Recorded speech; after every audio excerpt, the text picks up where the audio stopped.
오늘 제목을 하나님 안에서 즐겁게 삽시다. 우리 한번 따라해 볼까요? 하나님 안에서 즐겁게 삽시다. 제가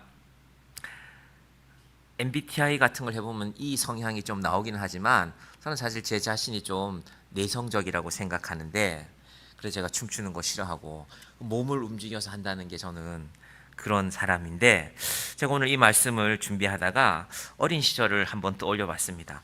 내 인생은 어떤 인생이었을까? 어린 시절이면 신나게 놀고 즐겁게만 살아야 되는데 이런 기억이 있어요. 물론 신나게 노는 날도 있었겠죠. 이제 제가 초등학교 입학을 했고 제 동생하고는 제가 6살 차이가 나기 때문에 6살이면 이제 동생 완전히 꼬마인데 저는 초등학교 갔잖아요.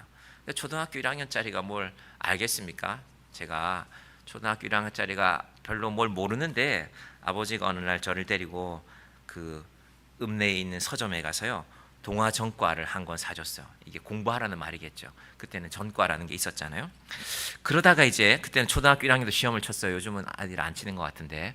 그러니까 다음 날이 아마 시험 날인데 제가 주일날 친구들이랑 어디 갔다 와서 실컷 놀고 있다가 교회 갔다 와서 저 멀리서 아버지가 오시는 게 보이는 거예요. 그러니까 제 마음에, 아버지는 아무 말도 안 했는데, 내가 놀고 있으면 내일이 시험인 걸 저도 알고 아버지도 아니까 왠지 혼날 것 같아서 집에 가서 급하게 달려가서 전과를 탁 펼쳐놓고 앉아서 공부하는 척을 했거든요. 숨을 또 이렇게 멈춰야 되잖아요. 이렇게 막 숨이 뛰어왔으니까 그 짧은 시간 동안에 많은 생각을 했던 것 같아요. 가끔씩 떠올라요. 그게 아마 제 어린 시절의 중요한 기억 가운데 하나고, 또 하나는 이제 중학교를 들어갔어요. 시골에서 시골 초등학교 졸업하고 제가 중학교 12반인가 있는 중학교를 들어갔는데, 첫 중간고사, 그러니까 아마 5월 달쯤이었을까요? 시험 치기 전날이었는데, 그날도 주일이었는데 제 방 앞에서 동네 애들이 막 축구를 하고 놀고 있었어요. 중학교 1학년짜리니까 얼마나 놀고 싶겠어요. 동네 애들 다 나와서 놀고 있는데, 일요일이라고. 그때 또 제가 그 책을 들고 붙들고 끙끙 앉아서 내가 공부를 해야지. 제가 별로 모범생도 아니고 공부를 그렇게 썩 뛰어나게 잘했던 것도 아닌데, 제 인생을 붙들고 있는 어떤 기억들 중에 하나입니다. 여러분 어떻게 살아오셨어요? 그래서 제가 춤추는 것도 잘 못하는 것 같아요. 춤을 추는 사람들을 보면요, 춤은 사실은 자기를 좀 내려놔야 되거든요. 춤 잘 추세요? 이명아 집사님 춤 좀 추세요.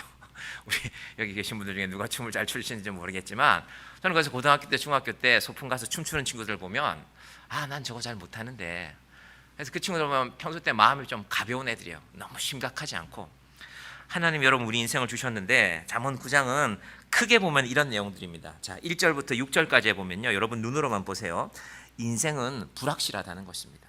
인생은 불확실하다는 말은 무슨 말이냐면, 우리가 보통 우리가 알고 있는 어떤 윤리와 도덕의 그런 기준들이 있잖아요. 예를 들면 권선징악이다. 선한 일을 권해야 되고 악한 일을 하면 벌을 받아야 된다. 권선징악이라든지, 아니면 부모님께 효도해야 되는지, 친구와 잘 지내야 된다든지, 그런 윤리나 도덕적인 기준들이 있는데, 예를 들면 그런 일들을 지키며 사는데 그대로 실현되지 않더라는 것입니다. 우리 앞부분에 바로 앞에 있는 8장을 한번 볼까요? 8장 11절을 보시면요, 여러분 눈으로 보시고 제가 읽어드릴게요.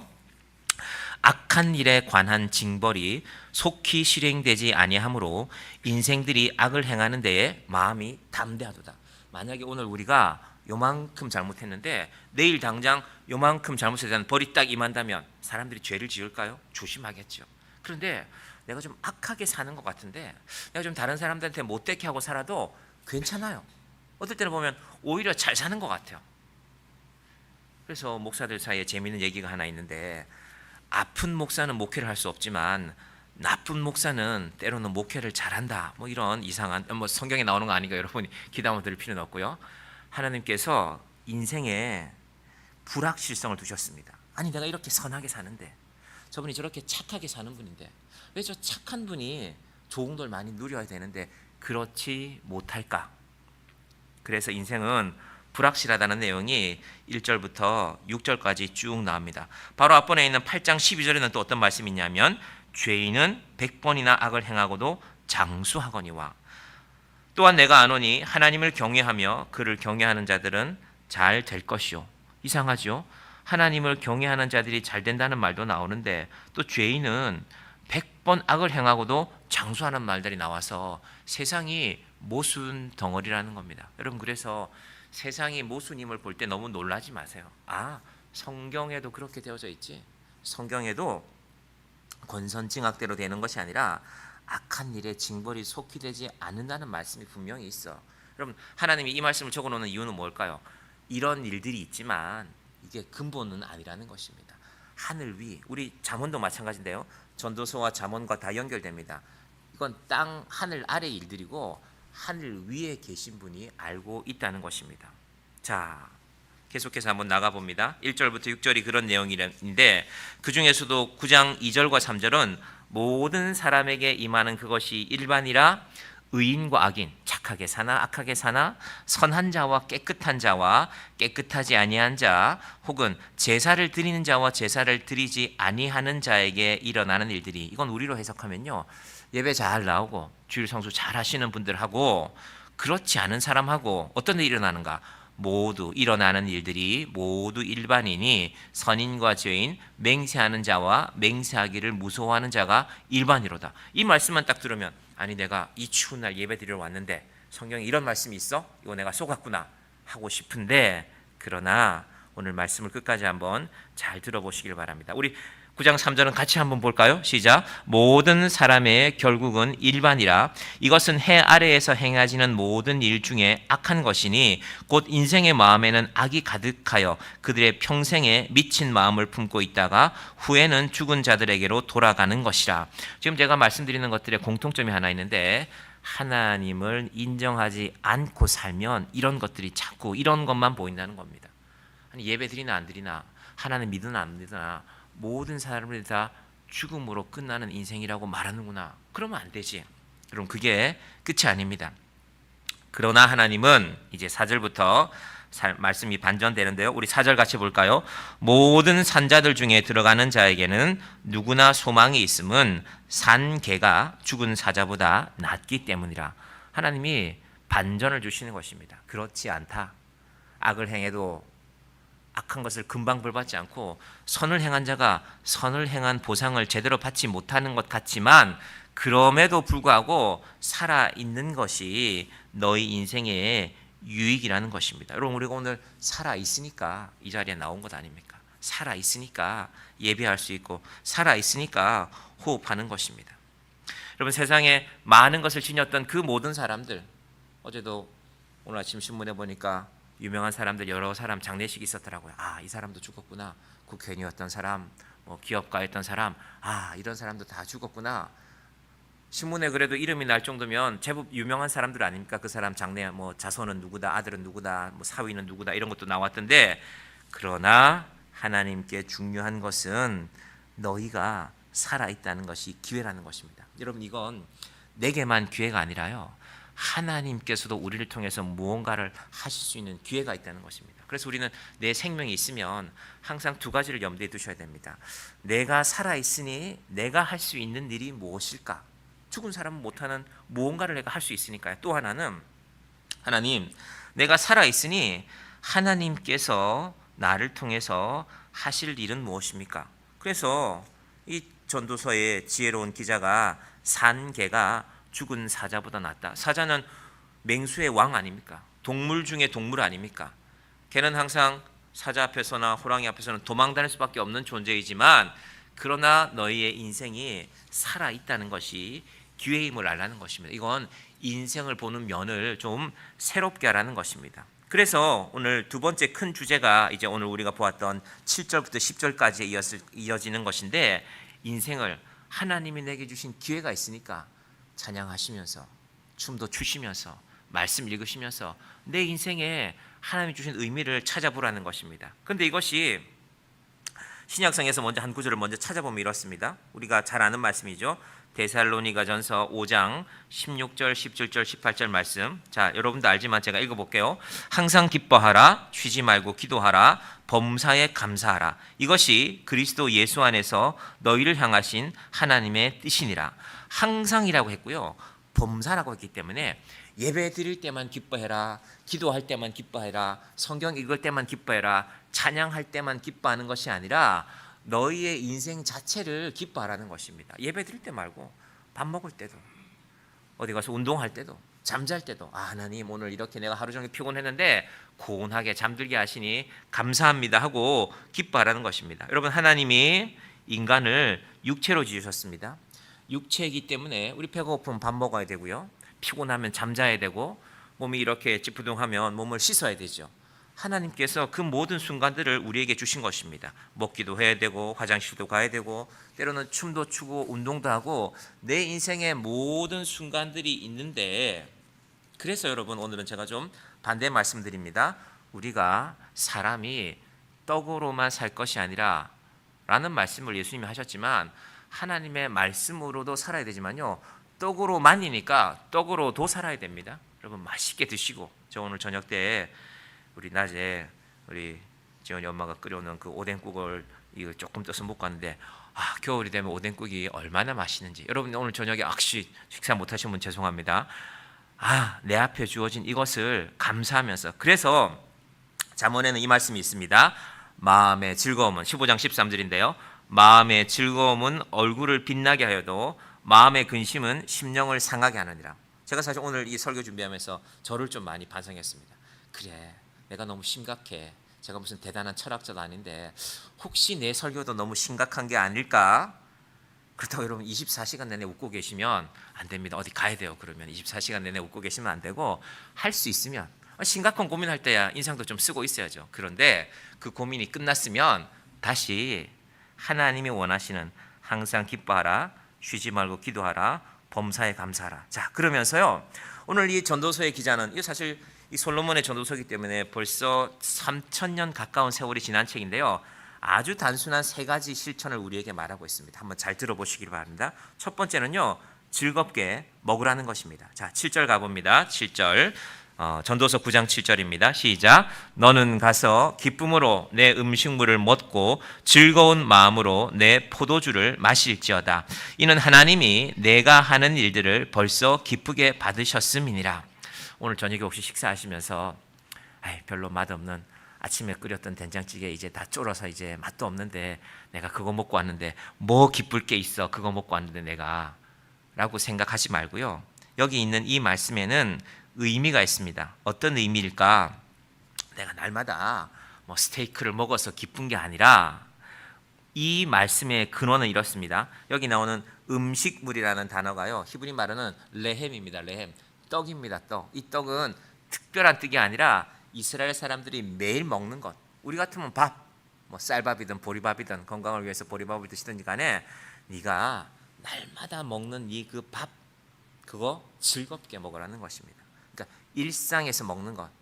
두 번째는 내 포도주. 이 포도주가 야인인데 여기서 이제 포도주라는 말, 와인이 나오는데요, 이스라엘 사람들이 일반적으로 마시는 질이 좋은 포도주가 아니라 그냥 늘 먹는 겁니다. 뭐 우리말로 하면 밥이랑 김치찌개랑 뭐 된장찌개랑 그렇게 먹는 그것을 즐거운 마음으로 먹으라는 것입니다. 그리고 나서 뒤에 구절까지 먼저 보고 말씀드릴까요? 이는 하나님이 내가 하는 일들을 벌써 기쁘게 받으셨습니다. 이게 무슨 말이냐?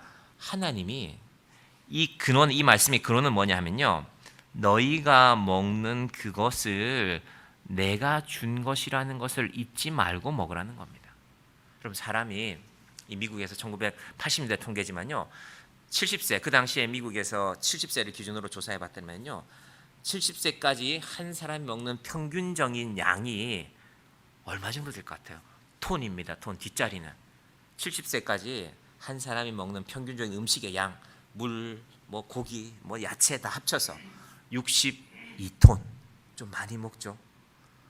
여러분 2톤짜리, 1톤짜리 트럭에 62대를 한번 채워보세요. 쌀을 채우든 야채를 채우든 고기를 채우든 그걸 다 해서 우리가 먹는다는 거예요. 70세까지. 우리 지금 조금 더, 지금 우리가 결코 미국보다, 그 당시 미국보다 잘 못 먹지 않거든요. 물론 미국 사람들은 빵이 이마음에 크고 좀 그런 건 있어요. 콜라도 막 이런 데 담아주고 하는데 어쨌든 많이 먹죠.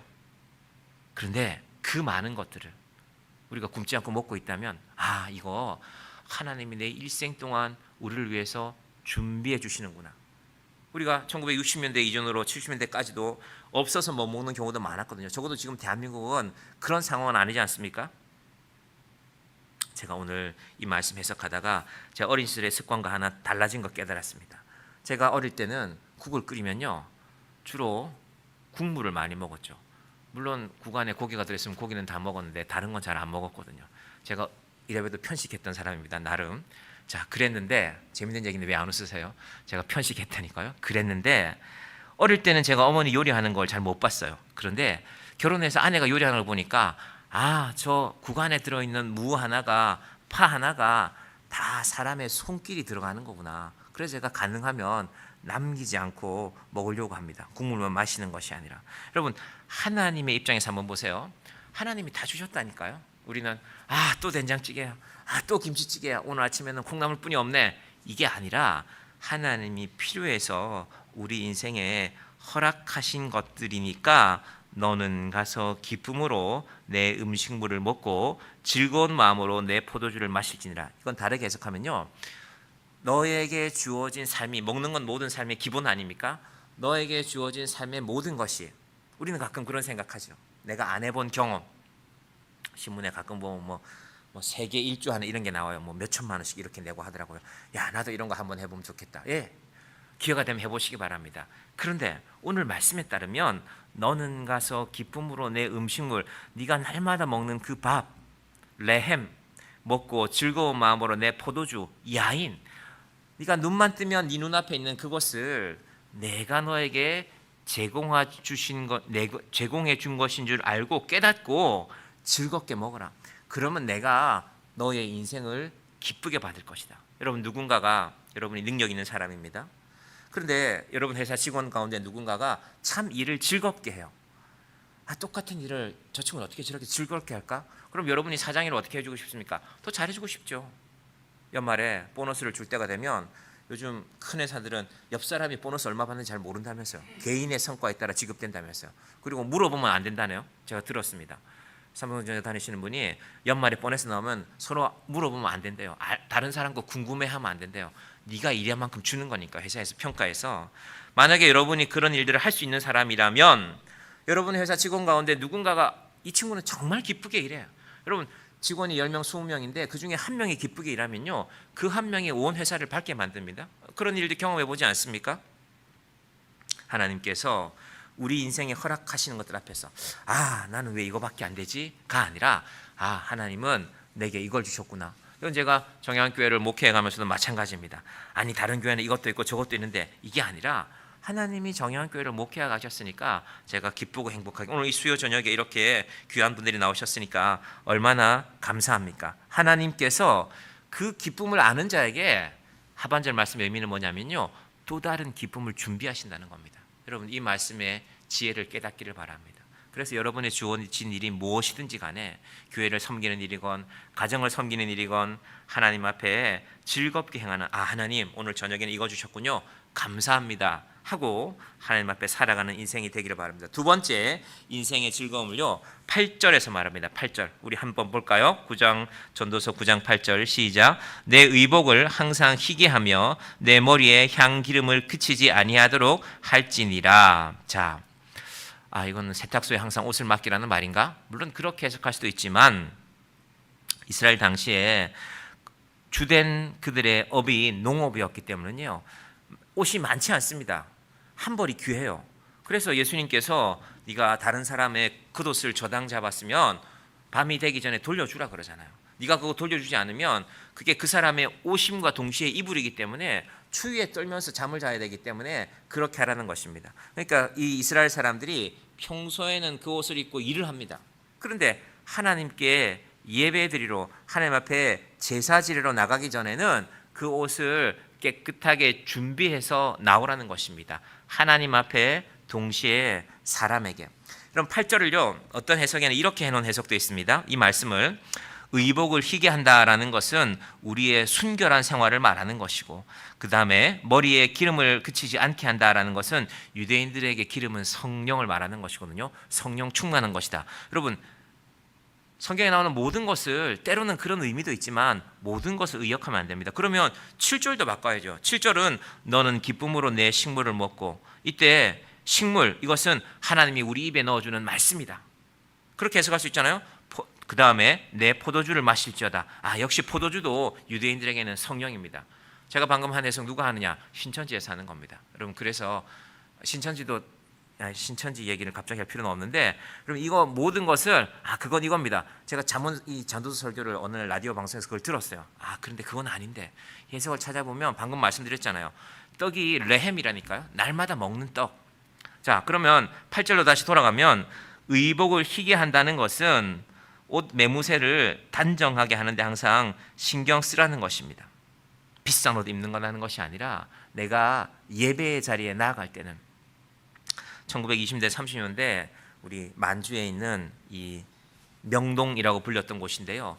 캐나다 선교사들이 함경도에 가서 복음을 전했는데 일본 사람들이 계속 이렇게 기독교에 대한 핍박을 하니까 만주로 간 사람들이 있습니다. 그 중에 이제 독립운동한 사람들이 있었죠. 그 윤동주 시인 이런 그 사람들이 명동에 있는 만주 지역에 있는 명동이라는 곳에서 예배를 드리는 장면을 중국 사람들이 기록해 놓은 그런 글이 있어요.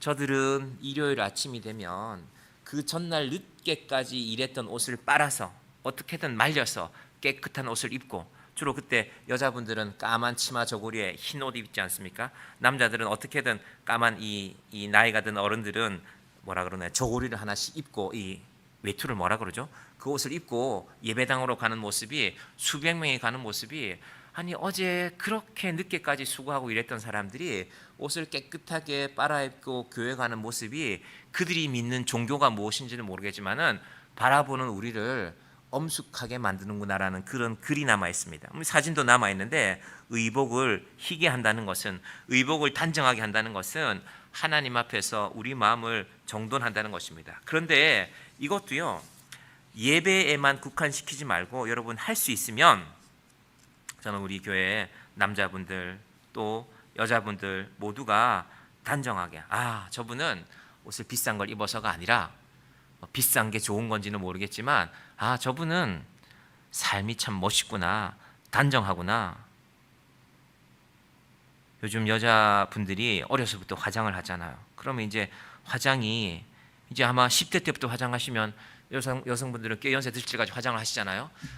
기왕이면 멋있게 잘 하셨으면 좋겠어요. 제가 교회 청년부 할 때요, 아멘 하셔도 돼요. 청년부 할 때 형제들이 했던 말이 생각나요. 형제들이, 야, 저 자매 정말 괜찮지 않냐? 내가 보기에는 목사님, 요즘 애들이 얼마나 세련되게 하는데요, 화장을 할 줄 몰라. 무섭게 얘기하더라고요. 이 친구가. 야, 너 그런 얘기 저 앞에서 하면 큰일 난다. 근데 제가 가만히 보니까 저 자매가 너무 교회를 열심히 하다가 화장하는데 관심이 없는 것 같아요. 제가 말해줄 수는 없잖아요. 그래서 기도만 했습니다. 하나님, 저 자매가 조금만 꾸미면 정말 멋진 자매인데, 정말 매력적인 사람인데, 제가 정말로 기도했다니까요. 그 자매가 나중에 결혼했어요. 그래서 제가 얼마나 마음이 기뻤는지 몰라요. 하나님, 우리가 이 땅에 살아가는 동안에 하나님이 허락하신 것이라면 우리 자신을 잘 꾸며가기를 바랍니다. 멋진 아내의 행복한 남편이라는 이 미국 사람이 쓴 수필인데요, 질레니크라는 사람이 쓴 수필인데, 매일 오후 4시가 되면, 미국이 개인주택을 많이 짓기 전에 2차 대전 이전인데 오후 5시 반쯤에 남자들이 주로 퇴근할 텐데요, 아파트 안에 모여 살고 있던 여자들이 오후 4시쯤 되면 한참 수다를 떨다가 오후 4시쯤 되면 집으로 가는 이 한 여인이 있었습니다. 다른 여자들이 궁금할 거 아니에요. 아니 저 사람은 왜 오후 4시만 되면 항상 집에 갈까? 한참 수다 뜨는 게 재밌는데 남편 오려면 아직 멀었는데. 그런데 그 여인이 어떻게 하냐면은 오후 4시가 되면 집에 가서 집을 깨끗하게 정돈하고, 그리고 샤워를 하고 옷 매무새를 단정하게 하고 항상 오후 5시 반에 귀가하는 남편을 맞이하더라는 것입니다. 이 질레링크라는 사람이 목사인데, 저 모습이, 이 여인은 예수 믿는 사람은 아니었지만 우리 예수 믿는 사람들에게 필요한 거 아닐까? 우리가 세상에 다른 일을 바쁘다가도 하나님이 올 때가 되면, 특히 가정을 지켜가기 위해서 이런 모습이야말로 우리가 본받아야 될 것이다. 자, 그리고 이제 가정의 이야기로 이어집니다. 자, 세 번째는 가정입니다. 같이 봅니다. 9장 9절입니다. 시작. 내 헛된 평생의 모든 날, 곧 하나님이 해 아래서 내게 주신 모든 헛된 날에 내 사랑하는 아내와 함께 즐겁게 살지어다. 그것이 내가 평생에 해 아래에서 수고하고 얻은 내 몫이니라. 너에게 허락하신 가정을 아름답게 지키라는 것입니다. 아내에게도 남편에게도 마찬가지입니다. 안타깝게도 지금은 제가 2022년하고 2024년 대한민국 통계청 결혼 인식 조사라는 걸 한번 찾아봤습니다. 자, 결혼하지 않는 이유입니다. 뭐 비슷하지만 2024년하고 2022년 조금 차이가 있는데, 첫 번째가 미혼 남자의 결혼하지 않는 이유, 첫 번째 결혼 자금이 부족해서. 가슴 아픈 일이죠. 그래서 저는 나라가 할 수만 있으면 좀 결혼하는 가정들에게는 집을 하나씩 좀 제공해 줄 수 없을까? 뭐 제가 사회주의자라서가 아니라 그 집 하나에 젊은이들이 모든 걸 메워 살잖아요. 그거 빌려서 그거 갚는데 10년, 20년, 30년 세월을 보내지 않습니까? 혹은 고용의 불안함 때문에, 이유들 그냥 퍼센테이지 없이 열거만 하겠습니다. 결혼 생활과 일을 동시에 잘하기 어려워서. 왜 요즘 사람들이 결혼을 안 할까 하는 이유를 한번 들어보시기 바랍니다. 출산과 양육이 부담되어져서, 결혼하고 싶은 상대를 만나지 못해서, 결혼하기에 나이가 어리거나 많아서. 이건 자기 기준이죠. 어리다는 것도 자기 기준이고, 또 이렇게 세월이 지나다 보면 나이가 많아지겠죠. 행동과 삶의 자유를 포기할 수 없어서. 이건 이기적이라고 볼 수도 있죠. 배우자, 가족과의 관계가 부담되어서. 우리 여자분들은 시금치도 잘 안 드시니까. 마지막으로 결혼의 필요성을 느끼지 못해서. 이유는 다 분명해요. 이유는 다 분명하지만, 그런데 하나님이 말하는 결혼은, 자 보십시오. 9절 다시 보십시오. 내 헛된 평생의 모든 날, 곧 하나님이 해 아래에서 내게 주신 모든 헛된 날에. 지금 제가 방금 말씀드렸던 이 이유들은요, 이것 때문에 안 돼, 저것 때문에 안 돼, 다 이유들을 대는 것입니다. 누구에게나 이유가 있습니다. 그런데 하나님은 뭐라고 말씀하십니까? 내 사랑하는 아내와 함께 즐겁게 살지어다. 고쳐 말하면 내 사랑하는 남편과 함께 즐겁게 살지어다. 그것이 내가 평생의 해 아래에서 수고하고 얻은 내 몫이니라. 너의 몫을 지키라는 것입니다. 자, 이건 미국 통계인데요. 결혼해서 잘 사는 가정들 97년 통계네요. 세 가지 특징이 있다는 것입니다. 첫 번째는 열등 의식이 없다. 저 집이 뭐 얼마나 큰지, 우리 집에 뭐가 있는지 없는지, 그런 마음이 없는 사람들이 결혼을 잘 이끌어 가더라는 것입니다. 두 번째는 삶을 즐길 줄 안다. 할 수만 있으면 우리의 삶도 우리가 즐겨가기를 바랍니다. 세 번째는 믿음이더라는 것입니다. 여러분, 미국이 2017년 이후에 기독교인의 비율이 50% 아래로 떨어졌거든요. 이때 조사할 때는 기독교인의 비율이 65%, 내가 기독교인이라고 말하는 사람들이 3분의 2일 때였습니다. 우리도 그렇다는 건 알고 계시죠? 우리는 절반 넘은 적은 없거든요. 근데 30%라고 하다가 25, 20, 18, 17, 지금 그 퍼센테이지로 내려가고 있습니다. 대한민국 전체로 볼 때는. 자, 오늘 여기서 제가 말씀을 한번 정리해 보겠습니다.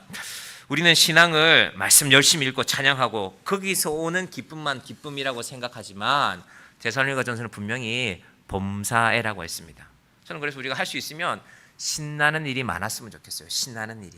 그래서 제가 작년에 우리가 강화도도 가고, 우리 올해도 할 수 있으면 우리가 함께 할 수 있는 좋은 추억을 많이 만들었으면 좋겠습니다. 여전도회가 교회에서 여전도회 선교회 모임도 하시고, 또 괜찮으시면 봄에 벚꽃이 피는 날은 벚꽃 한번 구경하러 가시고, 뭐 구체적으로 우리가 막 계획 짜서 안 가도 그런 기쁨들이, 그런 일상의 기쁨들이 우리 인생에 많아지기를 바랍니다. 오늘 세 가지 말씀하신 하나님의 이 성경의 주제가 무엇입니까?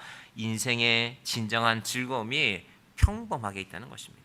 네가 매일 먹는 그 빵, 네가 매일 마시는 그 포도주, 이걸 하나님이 주셨구나. 하나님이 내 인생에 허락하신 것이구나. 그래서 기쁘게 먹는 우리의 인생이 되기를 바랍니다. 날마다 화려한 옷 입으라는 것이 아니라, 내가 문 밖에 나가는데 좀 단정하게 나를 꾸며야지. 여자분들 혹시 집에 막 늘어난 추리닝이 있으면 아깝지만 좀 하나씩 정리하시고 좋은 추리닝으로 바꾸시기를 바랍니다.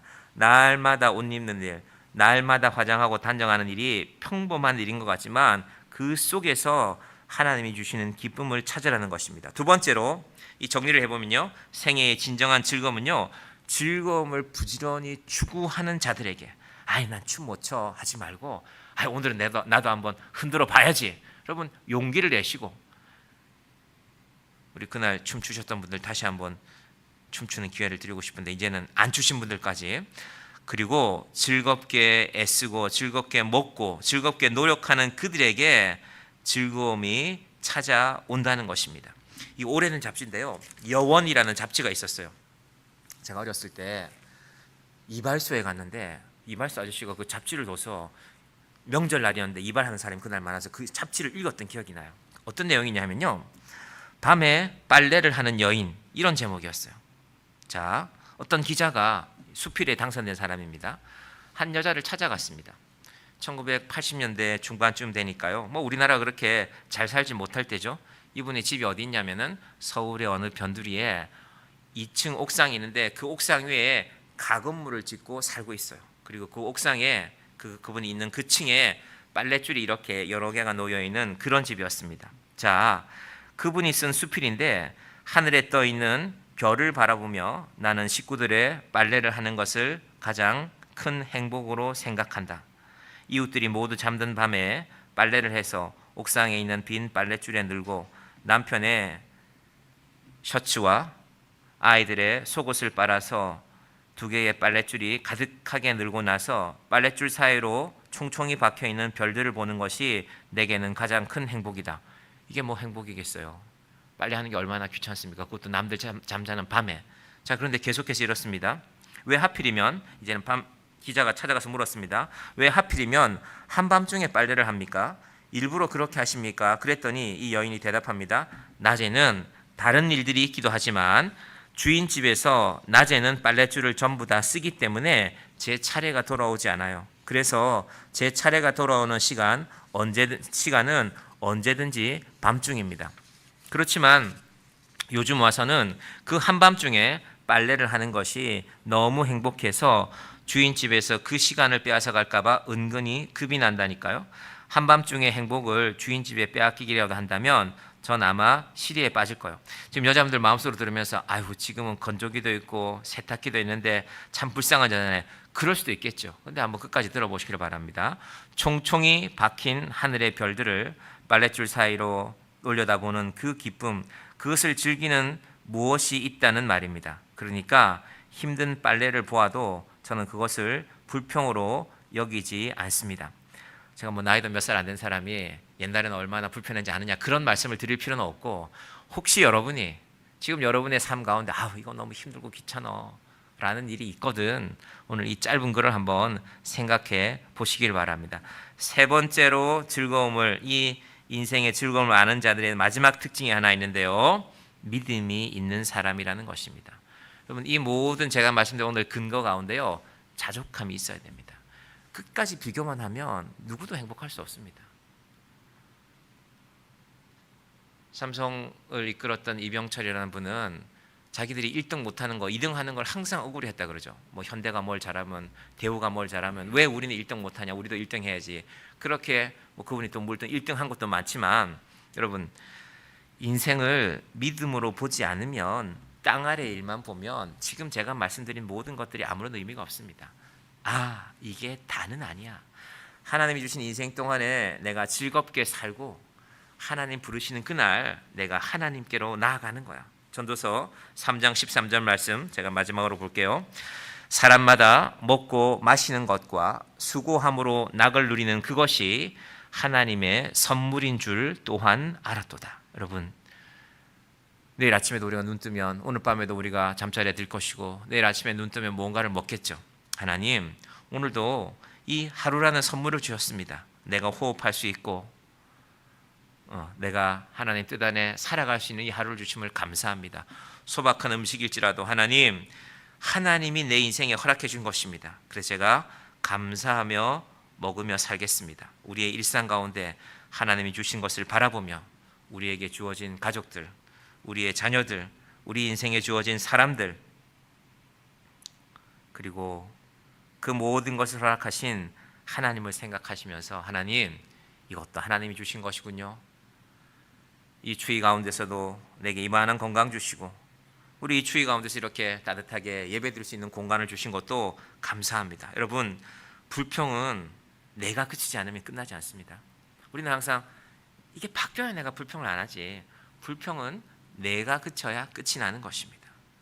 믿음으로 우리 인생을 치료하시기를 바랍니다. 하나님, 내 인생에 이렇게 귀한 일들이 많은데, 귀한 분들이 많은데 감사하며 이 한 해를 살아가기를 원합니다. 하나님이 내게 주신 허락하신 이 모든 것들이 하나님의 선물인 줄 믿습니다. 그 믿음으로 살아가는 저와 여러분이 되시기를 주님의 이름으로 간절히 축원드립니다. 기도하겠습니다. 하나님 감사합니다. 너는 가서 기쁨으로 내 음식물을 먹고 즐거운 마음으로 내 포도주를 마실지어다. 이는 하나님이 내가 하는 일들을 벌써 기쁘게 하셨음이니라, 받으셨음이니라. 하나님이 우리 인생에 허락하신 것들이 이렇게나 많이 있지만 우리는 늘 비교하고 모자란다고 말하고 불평하며 살지는 않았습니까? 하나님, 기쁨으로 먹고 마시고 즐겁게 하나님 앞에 나아가는 주의 자녀들이 되게 하여 주시옵소서. 하나님, 믿음의 삶에서도 우리에게 기쁨을 주시고 우리의 일상에서도 내게 이것이 있구나, 감사해야지. 내가 이것을 가지고 있었구나, 내가 까맣게 잊고 있었구나. 늘 감사의 제목들을 찾으며 자족하며 항상 기뻐하고 쉬지 말고 기도하며 범사에 감사하며 나아가는 주의 자녀들 되게 하여 주시옵소서. 예수님의 이름으로 기도드립니다. 아멘.